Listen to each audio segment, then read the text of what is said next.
தொடர்ந்து ஸ்டாலின் அவர்கள் வந்து இந்த பெண்களுக்கு பாதுகாப்பு இருக்கு அப்படின்னு தொடர்ந்து இப்ப கூட மகளிர் மாநாட்டில் பேசிட்டு இருக்காரு.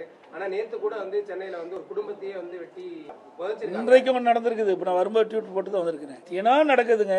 ஒரு நாள் 2 நாள் நடக்கல. தினந்தோறும் தமிழகத்தில் பாலியல் சீட்டல் நடந்து கொண்டே தான் இருக்குது. இந்த ஆட்சியில் கண்டுகொள்ளவே இல்லை. அதுக்குண்டான நடவடிக்கை எடுக்கல. எனக்கு ஸ்டாலின் பேசுறாரு, உங்க பத்திரிகையில் உடனே தானே வருது.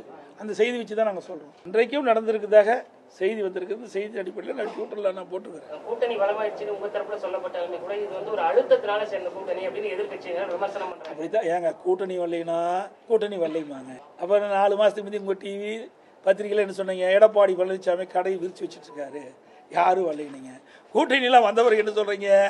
ஆஹா, இது அழுத்த கொடுத்து வந்ததுன்னு சொல்றீங்க. இதெல்லாம் வேண்டுமென்று திட்டமிட்டு எதிர்கட்சிகள் அவதூறு பிரச்சாரத்தை பரப்பிட்டாங்க. ஒன்றும் நடக்காது.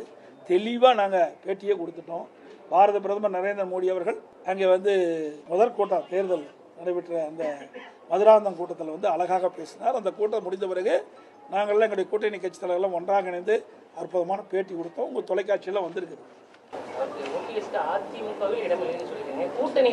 சார் அதெல்லாம் எதை பேசணுமோ அதை தான் பேச முடியும். எல்லாவற்றையும் பேச முடியாது.